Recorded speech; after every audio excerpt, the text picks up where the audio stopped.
Prime Minister calls for united front against criminals, welcomes upgrade of light and power plant, and I want to use this platform to encourage Jamaica to embrace the new exam, not to fear it. It will be better for everyone.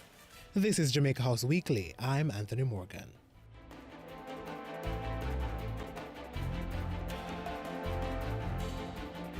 Prime Minister Andrew Holness is appealing for information to bring to justice the persons responsible for the gruesome murder of a 14-year-old.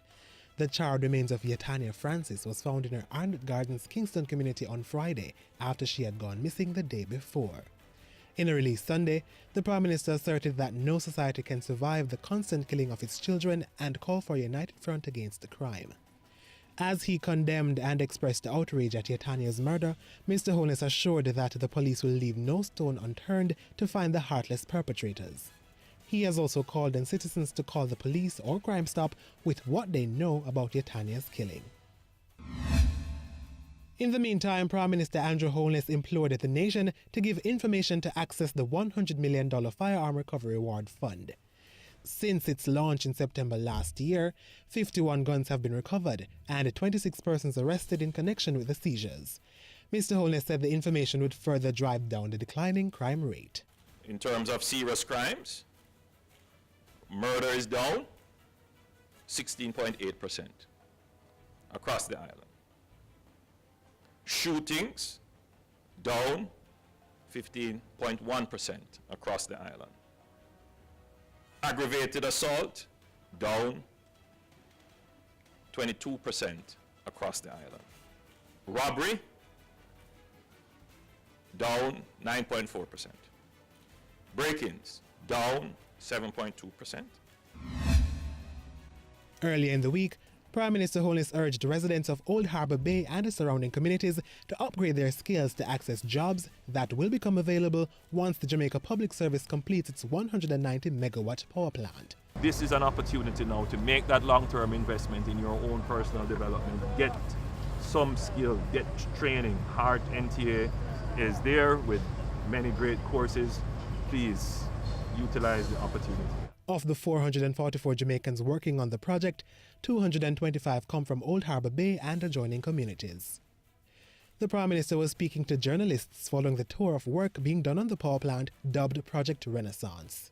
The project involves replacing 292 megawatt of power generation equipment with new efficient natural gas-fired generating capacity. In addition to being more energy-friendly, Mr. Holness welcomed news that the plant will lower electricity costs for consumers and ensure the island's energy security. Upgrades, which are slated for completion in June 2019, is within budget and 2 months ahead of schedule.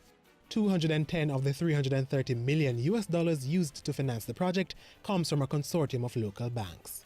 It sends a very good signal to the international community about the state of the Jamaican economy, to not just sustain the financing of such a large project, but to also have all the necessary support, infrastructure and facilities in place to ensure that such a large investment can go off seamlessly. On Wednesday, Mr. Holness encouraged citizens to embrace the new Primary Exit Profile Examination PEP as an opportunity to transform the island into a knowledge-based society. This 2018-2019 academic year, PEP will replace the Grade 6 Achievement Test, GSAT, as the National Secondary School Placement Examination.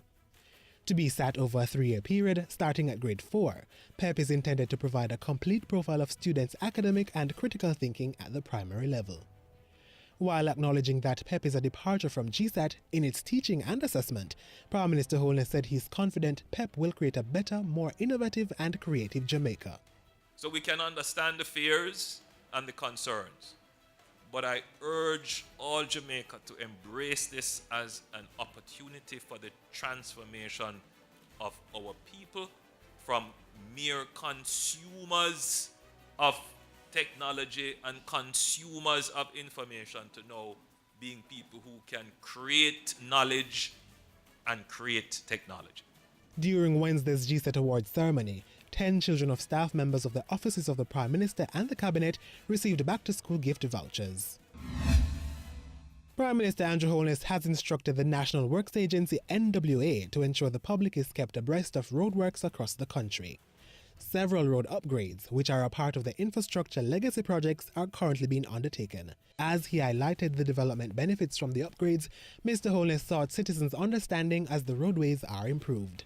I'm confident that in the coming weeks you will see a significant improvement. Certainly we are putting in place plans for the resumption of school, which I know, given all of the work that we are doing in the corporate area and elsewhere across the island, that you could have significant traffic delays. So we're planning in advance for that with the police and the NWA to ensure that the back to school season is seamless.